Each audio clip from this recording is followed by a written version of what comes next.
Bismillahirrahmanirrahim. Assalamualaikum warahmatullahi wabarakatuh. Alhamdulillah wassalatu wassalamu ala Rasulillah wa ala alihi wa sahbihi wa mawala. Teman-teman yang dimuliakan Allah Subhanahu wa taala, izinkan saya kali ini untuk sharing dengan teman-teman sekalian mengenai sebuah tema yang cukup kontroversial, yaitu mengenai masalah taklid. Seringkali masalah ini diasosiasikan sebagai suatu hal yang negatif karena dianggap sebagai tindakan membabi membabi buta, ya, mengikuti sesuatu tanpa berpikir dengan akal sehat atau dengan nalar yang sehat. Lalu kemudian ada juga yang mengutip ayat-ayat Al-Quran, semisal surat Al-Baqarah ayat 170, mengenai celaan Allah Subhanahu wa Ta'ala terhadap orang-orang kafir Arab. Ya, a'udzubillahi minasyaitonirrajim. Wa idza qila lahum ittabi'u ma anzalallah. Dan jika dikatakan pada mereka, ikutilah apa yang diturunkan oleh Allah Subhanahu wa Ta'ala. Qalu, mereka berkata, bal nattabi'u ma alfaina alaihi aba'ana. Kami hanya mau mengikuti apa yang telah kami dapati dari bapak-bapak kami. Awalau kana aba'uhum la yaqiluna syai'an wa la yahtadun. Meskipun bapak-bapak mereka, nenek moyang mereka itu tidak berpikir dalam hal tersebut, wa la yahtadun, dan tidak mendapatkan hidayah dari Allah Subhanahu wa taala. Nah, apakah benar bahwa ayat ini surat Al-Baqarah ayat 170 itu mencela perbuatan taklid dalam masalah fikih? Mazhab Hanafi, Syafi'i, Hambali, Maliki misalnya. Apakah ayat ini mencela taklid dalam masalah tersebut? Maka kita akan kembali ke kitab-kitab tafsir para ulama. Betulkah pemahaman tersebut? Dan kita akan melihat apa yang disampaikan oleh Al-Imam Al-Qurtubi dalam masalah ini. Ya, teman-teman bisa lihat, ini adalah kitab tafsir Al-Qurtubi, ya, terbitan Muassasah Ar-Risalah, surat Al-Baqarah ayat 170. Al-Imam Al-Qurtubi menyatakan bahwa kuwatu al-fadhi hadhil ayah. Memang secara tekstual ayat ini kuat sekali memberikan makna, ya, allati tu'ti ibtalat taklid, yang menyatakan bahwa taklid itu sebagai perbuatan yang tertolak atau mungkin perbuatan yang tercela. Tapi betulkah hal tersebut bisa diterapkan secara mutlak? Nah, yang pertama kita lihat konteksnya.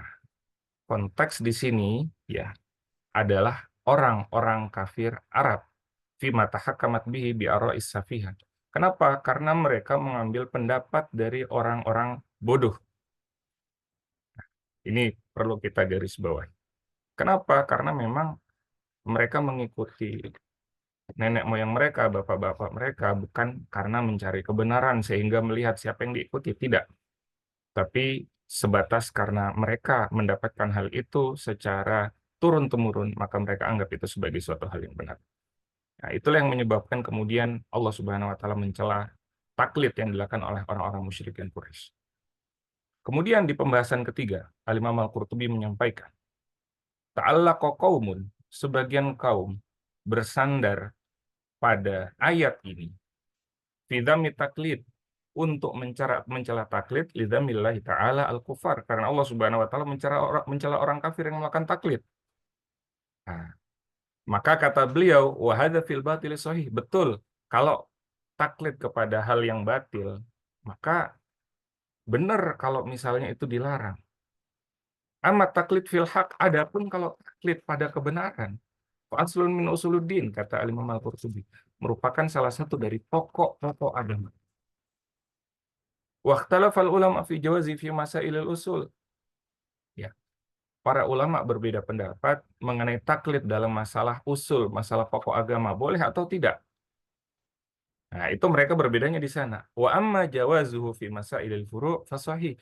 Adapun pembolehan para ulama terhadap taklid dalam masalah cabang, dalam masalah fikih, maka itu suatu hal yang sah, suatu hal yang benar, tidak tercelah, kata Imam Al-Qurtubi. Bahkan, ini teman-teman bisa dilihat di pembahasan ke-6, Imam Al-Qurtubi mengatakan, fardul ami, kewajiban orang awam. Siapa orang awam? Orang awam adalah orang yang tidak memiliki kemampuan untuk mengambil kesimpulan hukum tidak bisa bahasa Arab, tidak memahami atau tidak mempelajari tafsir, usul tafsir, hadis, mustalah hadis, tidak mempelajari dan mendalami fikih dan usul fikih, maka mereka semua adalah orang-orang awam. Pintu gerbangnya adalah bahasa Arab. Jadi siapapun, meski setiap pekan selalu datang ke kajian misalnya, tapi tidak mampu berbahasa Arab atau tidak ahli dalam bahasa Arab, maka statusnya adalah awam, orang awam, bukan seorang mustahil. Maka kewajiban orang-orang awam tersebut, kata Imam Al-Qurtubi, ya, yang tidak mampu untuk menarik kesimpulan hukum, ya, ayak sida alama man fi zamanihi, untuk menuju orang yang paling alim di zamannya, menurut dia, wa baladihi, dan negerinya, tempatnya. Fayas'alahu an nazilatihi, kemudian dia menanyakan mengenai perkaranya. Kemudian fayamtatsila fiha fatawahu, kemudian dia melaksanakan apa yang difatwakan oleh orang alim tersebut. Apa itu? Taklid. Itulah taklid. Fas'alu ahla dzikri in kuntum la ta'lamun. Kata Allah Subhanahu wa taala. Bertanyalah kalian kepada ahli dzikr, para ulama, in kuntum la ta'lamun, kalau kalian tidak tahu. Allah memerintahkan bertanya, bukan mencoba beristihad sendiri. Ya. Wa alaihil istihad fi a'lami ahli waqtihi, dan dia punya kewajiban untuk beristihad dalam masalah apa? Untuk mencari orang yang kira-kira paling alim dan kemungkinan besar benar pendapatnya. Nah itu.